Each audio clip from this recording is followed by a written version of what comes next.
Hi everyone, Mrs. Tasin, is going to talk about the Competition Appellate Tribunal in this video.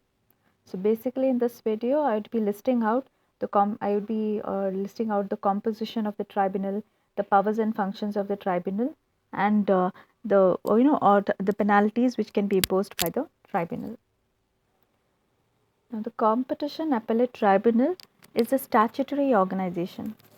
The word statutory is derived from the Latin word statute, which means law. So, whenever we call an organization as a statutory organization, it means that the organization is governed by a special act, okay, which governs its functioning. So, the Competition Appellate Tribunal is basically established under the Competition Amendment Act of 2007, and therefore it is called as a statutory organization. Now, the central government has generally sets up the Competition Appellate Tribunal after the passing of the Competition Amendment Act of 2007. On 15th of May 2009, the Competition Appellate Tribunal came into existence and it has its headquarters in New Delhi.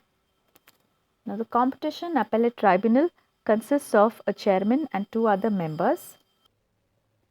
The chairman of the Appellate Tribunal shall be a person who is currently or who has been a judge of the Supreme Court or the Chief Justice of the High Court.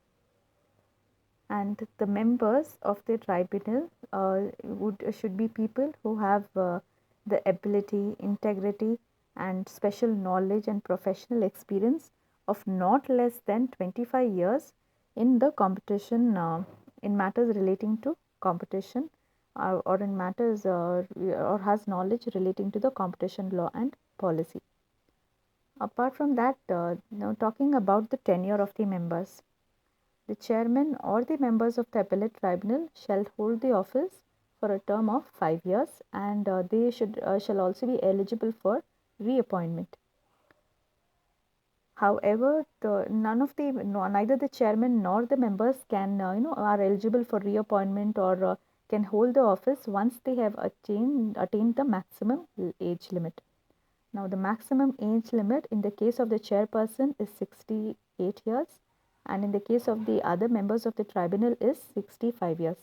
So basically, when we talk about the composition of the Competition Appellate Tribunal, it consists of 3 members, and that's why it is called as a 3-member quasi-judicial body. Now, moving on to the rules for appeal.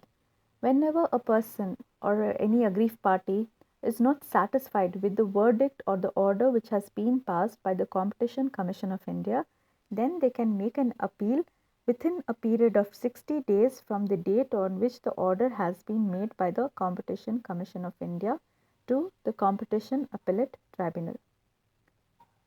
And whenever an appeal has to be made to the Competition Appellate Tribunal,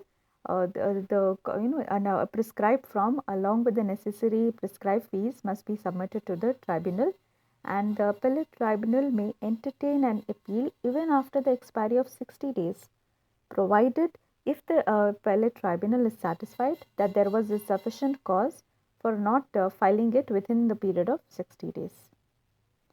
Moving on to talk about the powers of the tribunal. The appellate tribunal is not bound by any procedure which is laid down by the Code of Civil Procedures, but shall be guided by the principles of natural justice. Now, as per the principle of natural justice, both the parties, the aggrieved party as well as the party who has been convicted, should be able to, justify their stance. They should be given a chance to be heard, and for the purpose of discharging the functions under the Act, the appellate tribunal shall also have certain powers which has been vested in a civil court, any the powers which generally a civil court enjoys will be the powers which will be enjoyed by the Competition Appellate Tribunal when they are listening to the various appeals which is made to them. Talking about the order, okay, every order or the final verdict which is made by the appellate tribunal shall be enforced by the same manner, as though the verdict has been given by a civil court.